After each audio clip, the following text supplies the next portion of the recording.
Hello everyone. Now we'll be doing the novel The Merchant of Venice by William Shakespeare. So, what defines you? The people you know, the people who are close to you, the way you treat them, whatever you're willing to sacrifice for them, that defines you. And not only this, but the way you treat a stranger, even that defines who you really are. So, these characteristics which define us make the characters, and various different characters, when they come together, they make great plays and stories. And one such great play is The Merchant of Venice. So, let us first see the setting of the play. The play is set in the 16th century during the time of Shakespeare, and the places are Venice and Belmont, both set in Europe. Venice is a city of trade, of business deals, and of conflicts and intrigues. It represents the world of relentless materialism. So, this is where all the trades go on. Venice has roads of water, and all these ships are always moving around here, and they are trading, they are selling, and they are buying, and money is what rules in this city. And the other city is Belmont, the romantic city of peace and love, a contrast to Venice. It stands for mercy versus the Venetian veneration of mere justice. So, in Venice, since we know that it is a city where power resides in money. So, wherever money is involved, it is for sure that justice would overpower mercy, right? Whereas in Belmont, that is a city of love, of peace, of tranquility. And in such a city, humanity and mercy, they overpower everything else.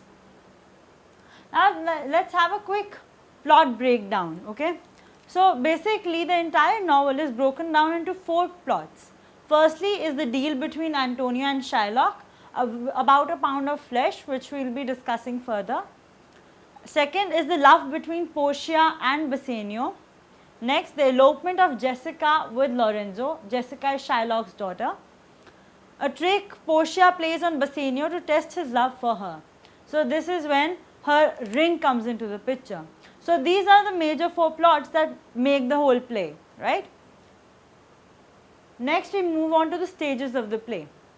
In the first stage, the exposition. Exposition is basically the first part of the play, right, when the opening scenes occur. So, in the opening scenes, we see that they introduce the main characters, Antonio, who is the merchant of Venice, Bassanio, who is his friend and a very good individual at heart, but he is in lack of money. Shylock is another merchant of Venice. While Antonio and Bassanio, they are Christian, Shylock is a Jew, and Christians kind of had an hatred for Jews in the 16th century. And then we have Portia. Portia is a very eligible bride to be, whose father is dead and has left behind a will that Portia will only and only marry somebody who chooses the right casket out of the 3 caskets he has left behind of gold, silver and lead. And then the setting is Venice and Belmont, which is described in the opening. The initial situation is when Antonio needs to borrow money to help Bassanio from Shylock, who hates him. So, what happens in the first exposition is that Bassanio needs money to go to Portia and win her heart, and he also needs to pay off all his debts, right. He even needs to pay off his debt to Antonio. But at this point of time, all Antonio's ships are gone to various places in the world, and they won't be back very soon, say up to some months. So, but Antonio is more than willing to help Bassanio as a true friend, and that is why he agrees that they would take some loan from Shylock, which he would be repaying later on. And in this, it is okay, we will talk about the conditions later on. Next, we have rising action. Complications of the main situation between Antonio and Shylock happen. A letter comes announcing that Antonio's ventures have failed.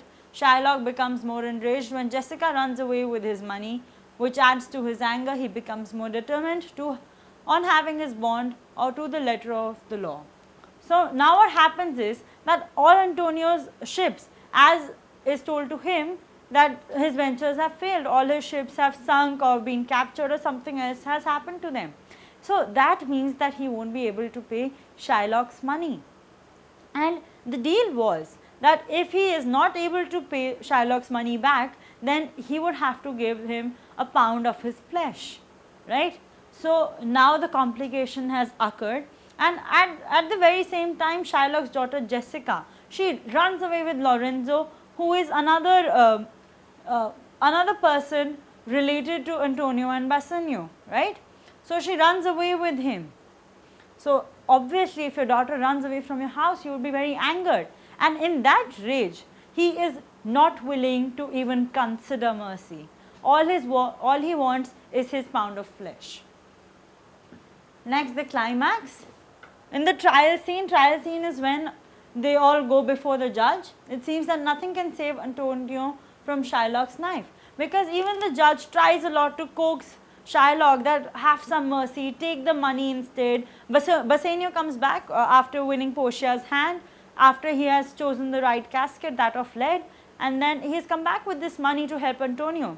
But Shylock is like totally adamant that no, I don't want money now, the time is up and I won't have any mercy, I want my justice according to the deal. So see, here nothing wrong was happening with Shylock. After the time was over, a little after that he was being given the money, but the time was a little over, right?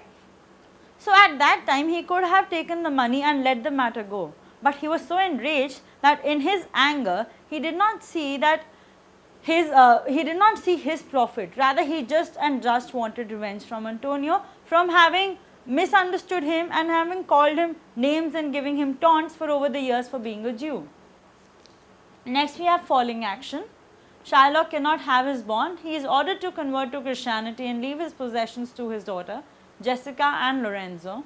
Portia and Nerissa persuade their husbands to give up their rings. So Portia's husband is Bassanio, and Nerissa is Portia's lady in waiting, and she is married off to Bassanio's man in waiting, right? His friend. So in falling action, we see what happens is that he was so angry that Shylock did not see his own profit.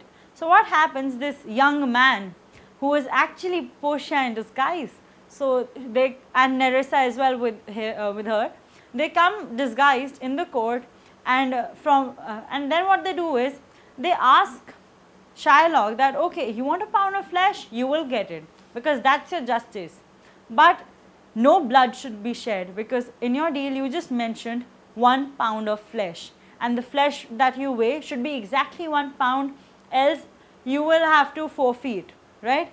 This task is very daunting and almost impossible.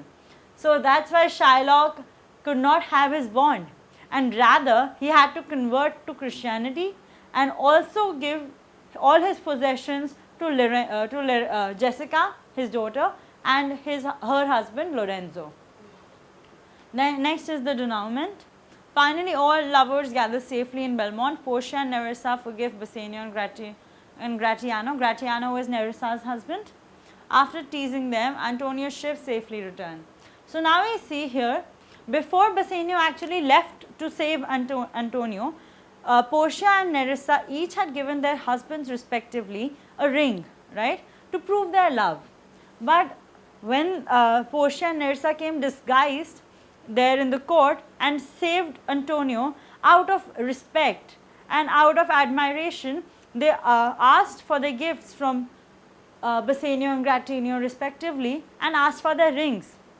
So at first they were apprehensive, but then they had to give in to their wishes, since they had rescued their true friend Antonio, right? So when they come back, all lovers, they come back in Belmont. So what happens there is, Portia and Nerissa ask for their ring, and then they get very upset that they have given it away. So right now they are tricking them, they are acting, right? But soon they realize that the man who had come and saved Antonio that day was actually Portia in disguise. So that is when they get teased, but in the end all is well, and even Lorenzo and Jessica live together with them happily, and we get a news that Antonio's ships, some of the ships have safely returned. So Antonio is not out of money. Next we will see act-wise summary. So Act 1 basically contains Antonio is introduced as benefactor to Bassanio. Because Bassanio needs money, Antonio cannot give him right now. They go to Shylock and Antonio acts as the guarantee.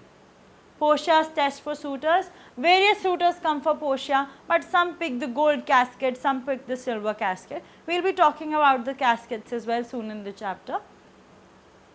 And all the other caskets, the deal is that if they do not contain Portia's picture, then they would not marry their entire life and quietly leave without asking any questions. So that is what happens with many suitors.